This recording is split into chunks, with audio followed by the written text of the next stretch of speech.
Today, I'm going to be talking about something that I get asked a lot, and that is how do I balance being a mom, motherhood, with intimacy? Because there are a lot of things about motherhood that negatively impact your intimacy. So I hope that you feel validated and you feel normal as you watch this video, and also you feel hopeful.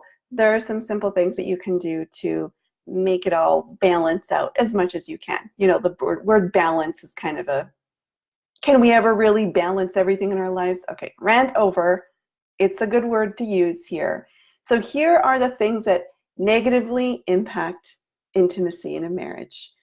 We got to start with reality.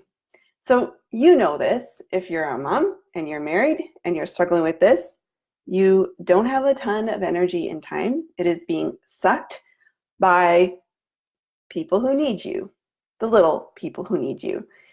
You feel needed all the time. You have to get snacks and take them to their things and maybe to the potty, depending on where you are in your motherhood journey. There's just very little time for yourself, especially if your kids are young.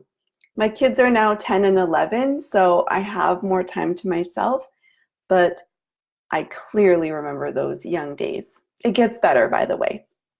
Your body changes. You might gain some weight. You might look differently. You might have some stuff going on with your lady bits. Super fun. And you also might be feeling uncomfortable just about being a mom and a sexual person in one. Maybe you're breastfeeding and that feels kind of odd that you're like using your breast to feed your baby, and then maybe you used to like your breast being touched in the sexual experience, and then now you're like, no, that's weird. And I find that that can be really hard for women to make that transition from I'm a mom now and I'm interacting with my kids, which is super not a sexual experience. And then now I'm with my husband and now I got to be this like goddess of the bedroom, and it just doesn't feel really comfortable. So there are some things actually about motherhood that positively impact intimacy. So you might be surprised about this, but the number one thing I think is motivation. Now you have motivation to work on your sex life because I'm sure you want to pass on a really good sense of healthy sexuality to your children. Maybe they're getting a bit older and they're asking questions, or you're having to explain things they see on TV, or maybe you just want to really set them up for success as they move into the older years. And the only way that you can authentically give them a good perspective about healthy sexuality is to make sure that it's happening in your own life. Kids really do as we do, not as we say. And so even though you're not going to be sharing details about your sex life with your children, they just know, and you can be way more clear about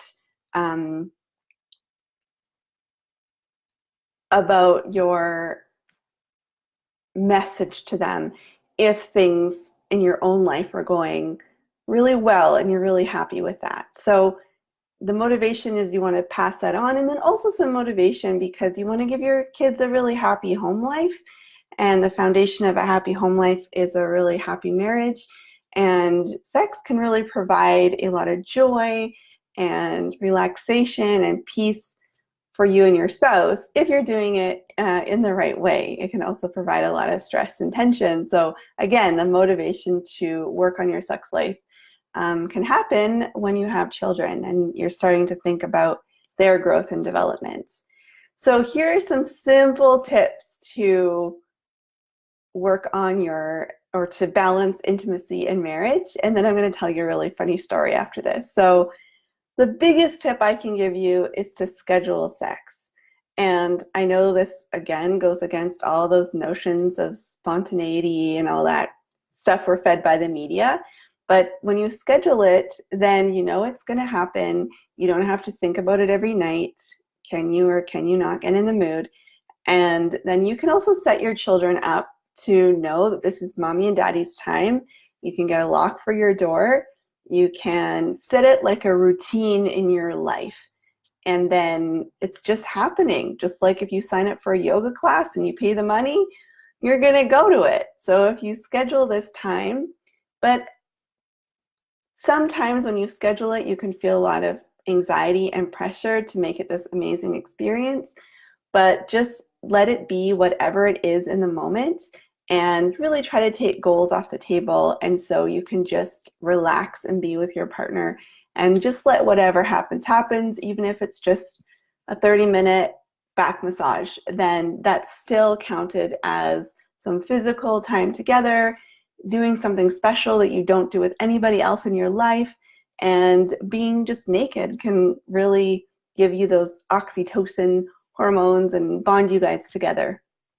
And then number 2 tip is to get some everyday pleasure in your life, whether that's just 5 minutes staring at the sky and delighting in the beautiful colors, or if that's something a little bit longer, like a little bit of a walk for pleasure, not necessarily for exercise, or maybe that's getting a nice smelling dish soap so that every time you do dishes, you're smelling that, or putting in a podcast so you don't hear the kids screaming. Any sort of pleasure that you can incorporate into your daily life will really help you transition from motherhood during motherhood time into time to connect with your husband and really enjoy some physical pleasure.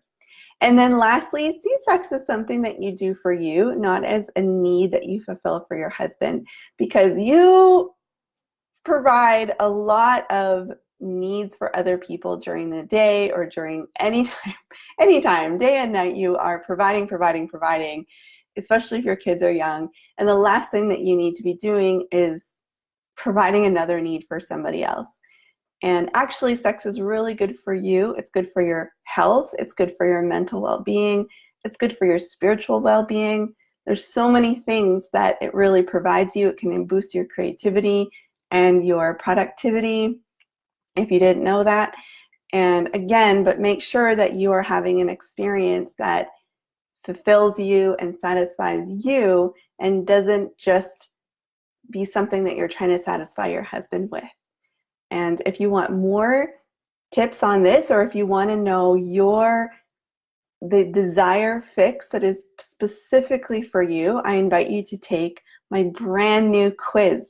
It's called the 4 Desire Fixes, and it takes a lot of these things we talked about today into consideration, but you get to know the one desire fix that is specifically for you, the one that you need the most. And I serve so many mothers in my program and with my clients, and so I get where you're coming from and how challenging it can be. So to take that quiz, go to jannadentonhowes.com/quiz. I'll put a link to that wherever you're watching this, and make sure to take that and let me know what your quiz results are. Send me an email and I'd love to chat more. If you have any more questions about how to balance motherhood and intimacy, I am here for you in a very realistic and practical way. Okay, I'll talk to you later. Bye.